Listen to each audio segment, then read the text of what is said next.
ஜெர்மனியில் திருவள்ளுவர் சிலையை நீங்கள் பார்த்து விட்டீர்களா?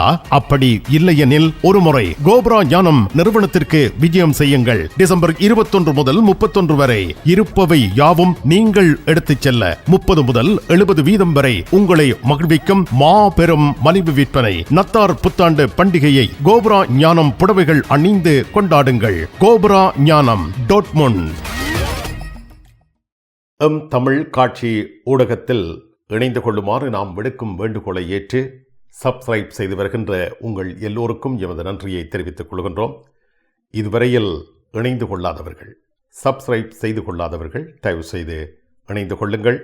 உங்கள் ஆதரவுக்கு என்றென்றும் தமிழ் ஊடகத்தின் நன்றி.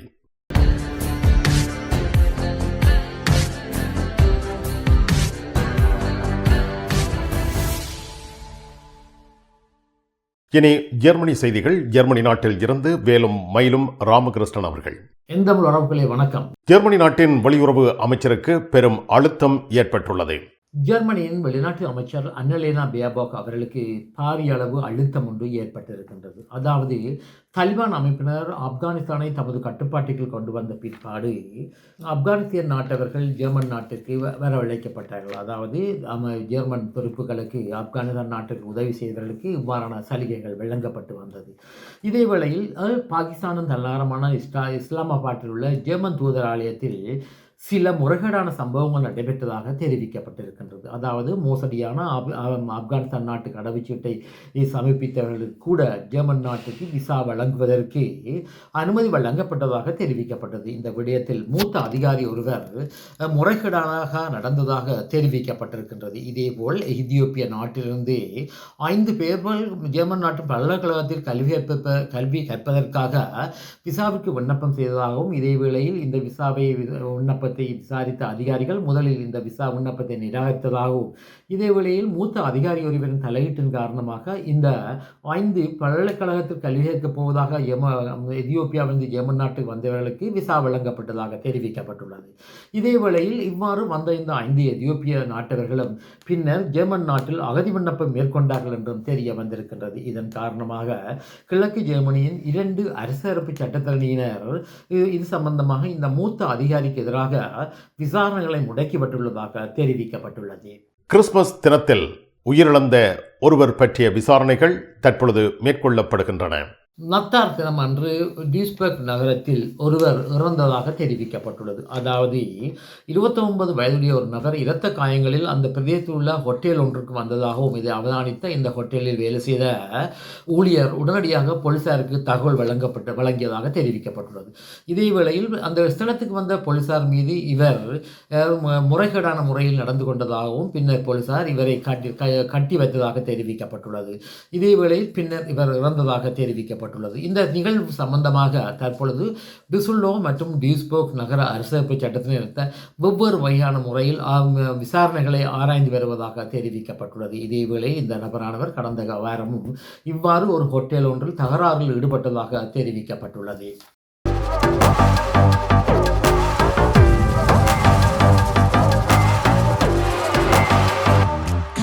கருப்பாயி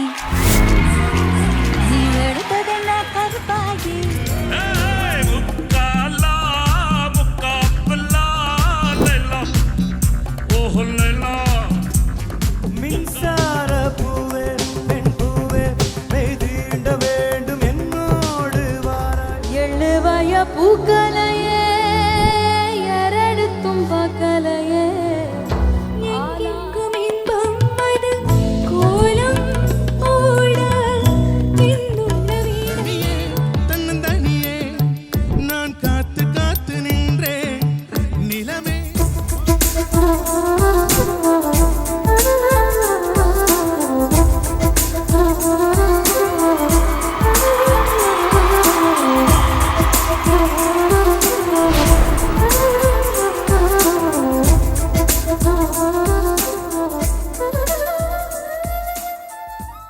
ஜெர்மனி நியோரா புத்தாண்டு மாபெரும் மலிவு விற்பனை 20% முதல் 70% வரை அனைத்து புடவைகளும் விசேட விலை கழிவுகளில் buy 2 get 1 free.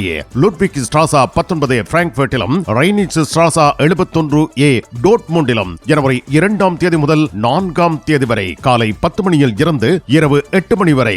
2ஆம் தேதி பெண்மணிகளுக்கான அனைத்து ஆடை தினசுகளும் 50% விலை கழிவில் வழங்கப்படுகின்றன. Neora new year mega sale. Germany நாட்டில் சுகாதார காப்புறுதி அதிகரிப்பதாக அறிவிக்கப்பட்டுள்ளது.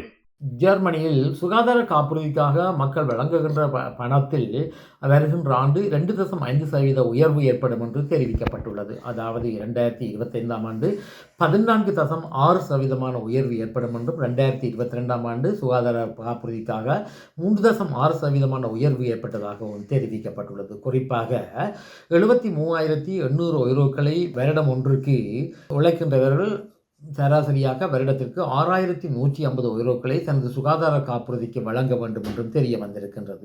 இதே வேளையில் 2025ஆம் ஆண்டு 69,300 யூரோக்களை வருமானமாக கொண்டவர் 5,775 யூரோக்களை மேலதிகமாக இந்த சுகாதார காப்புறுதிக்கு வழங்க வந்ததாகவும், இதே வேளையில் 2025ஆம் ஆண்டு இந்த தொகை 505 யூரோக்களாக உயர்வு அடையும் என்றும் தெரிவிக்கப்பட்டிருக்கின்றது. ஜெர்மனி நாட்டில் பணியாற்றுகின்ற இந்தியாவை பூர்வீகமாக கொண்டவர்கள் ஜெர்மனி நாட்டவரை விட அதிகமாக சம்பாதிக்கின்றனர் என்ற ஆய்வு ஒன்று வெளியாகியிருக்கிறது.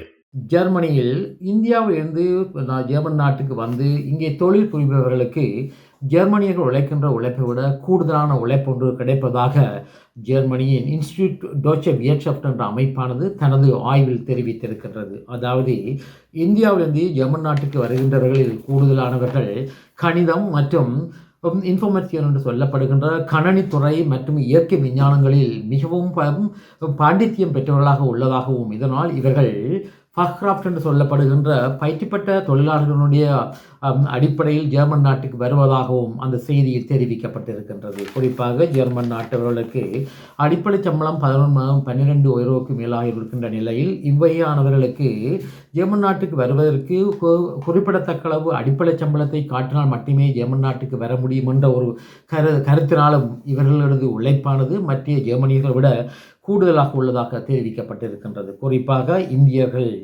பிரித்தானியா, அமெரிக்கா போன்ற நாடுகளிலும் இவ்வாறு அந்த நாட்டு பிரஜைகளை விட கூடுதலான அளவு வருமானத்தை ஈட்டுகின்றார்கள் என்று தெரிவிக்கப்பட்டுள்ளது. அதாவது அமெரிக்காவை பொறுத்தவரையில் இந்தியர் ஒருவர் 5,359 யூரோக்களை மாதாந்தம் பெறும் பொழுது அமெரிக்க பிரஜை ஒருவர் 5,995 யூரோக்களை பெறுவதாகவும், இதே வேளையில் பிரித்தானியாவிலிருந்து போனவர்கள் 5,010 யூரோக்களை அமெரிக்காவில் பெற்று வருவதாகவும் இந்த அமைப்பானது தனது ஆய்வில் தெரிவித்திருக்கின்றது.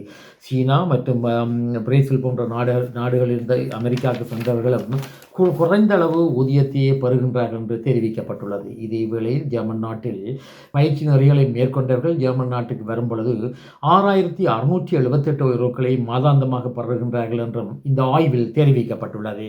டோட்முண்டில் ராஜமுத்திரை SK சில்க்ஸ் பரடைஸ் உங்களுக்கு பிடித்தமான ஆடைகள் அனைத்தும் மாபெரும் மலிவு விற்பனை.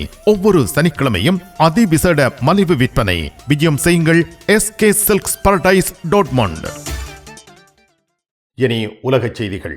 இந்தியாவின் முன்னாள் பிரதமரும் முன்னாள் நிதியமைச்சருமான மன்மோகன் சிங் அவர்கள் கடந்த 2 தினங்களுக்கு முதல் இந்தியாவில் காலமானார். இவர் 2004 2014 ஆண்டு வரை இந்தியாவின் பிரதமராக இருந்தார் என்பதும் குறிப்பிடத்தக்கலாம். அதாவது காங்கிரஸ் கட்சியின் தலைவராக சோனியா காந்தி இருந்த பொழுது இவர் இந்தியாவுடைய பிரதமராக நியமிக்கப்பட்டிருந்தார். இத்தாலி நாட்டை வம்சமாக கொண்ட சோனியா காந்தியை பிரதமராக ஆக்குவதில் இந்தியர்களுக்கு எதிர்ப்பு இருந்த காரணத்தினால் இவர் பிரதமராக நியமிக்கப்பட்டிருந்தார். இதே வேளையில் இந்தியாவுடைய திறந்த பொருளாதார கொள்கையை முதலாக இவர் நிதி அமைச்சராக இருந்த பொழுது அறிமுகப்படுத்தியிருந்தார். அதாவது நரசிம்ம ராவ் காலத்தில் பொழுது இவர் இந்தியாவுடைய நிதி அமைச்சராகவும் இருந்தார். இதே வேளையில் இவர் பஞ்சாபில் ஓர் மிகவும் ஏழ்மையான குடும்பத்தில் பிறந்து பின்னர் இங்கிலாந்தில் பல்கலைக்கழகமான ஆக்ஸ்போர்டில் இவர் கல்வியை கற்றிருந்தார்.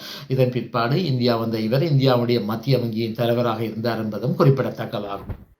இலங்கையின் முன்னாள் ஜனாதிபதி மஹிந்த ராஜபக்சவின் 2வது மகனான ஜோசித ராஜபக்ச அவர்களை விசாரணை ஒன்றுக்கு வருமாறு குற்றவியல் விசாரணை திணைக்களமானது அழைப்பாணை ஒன்றை விடுத்திருக்கின்றது. அதாவது கதிராமத்தில் உள்ள அரசாங்கத்துக்கு சொந்தமான காணி தொடர்பான விடயத்தில் வாக்குமூலம் ஒன்றை பதிவு செய்வதற்காக இவரை வருகின்ற ஜனவரி மாதம் 3ஆம் தேதி குற்றவியல் விசாரணை திணைக்களத்துக்கு வருமாறு பணிப்பு வழங்கப்பட்டுள்ளதாக தெரிவிக்கப்பட்டிருக்கின்றது. இதற்கு முதல் மஹிந்த ராஜபக்சவின் முன்னாள் தனிப்பட்ட பாதுகாப்பு அதிகாரியான மேயர் நெவில் பன்யரட்ன அவர்களையும் இந்த குற்றத்தடுப்பு புலனாய்வு திணைக்களமானது 2.5 மணித்தியாலங்கள் வரை விசாரணை செய்தது என்பது குறிப்பிடத்தக்கதாகும். மிக்க நன்றி வேலும் மயிலும் ராமகிருஷ்ணன் அவர்களே. மீண்டும் சந்திப்போம்.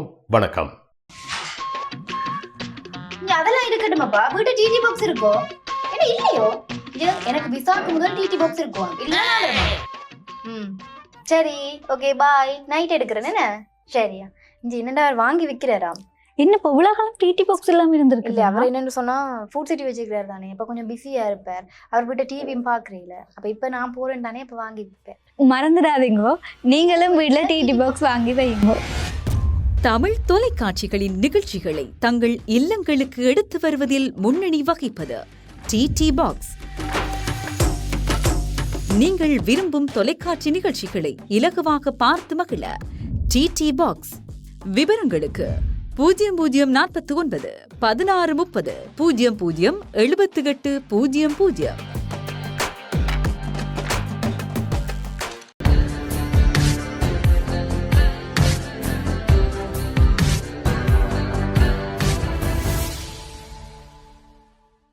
ஜெர்மனியில் திருவள்ளுவர் சிலையை நீங்கள் பார்த்து விட்டீர்களா? அப்படி இல்லையெனில் ஒருமுறை கோப்ரா ஞானம் நிறுவனத்திற்கு விஜயம் செய்யுங்கள். டிசம்பர் 21 முதல் 31 வரை இருப்பவை யாவும் நீங்கள் எடுத்துச் செல்ல 30 முதல் 70 வீதம் வரை உங்களை மகிழ்விக்கும் மாபெரும் மலிவு விற்பனை. நத்தார் புத்தாண்டு பண்டிகையை கோப்ரா ஞானம் புடவைகள் அணிந்து கொண்டாடுங்கள். கோப்ரா ஞானம், டோட்முண்ட்.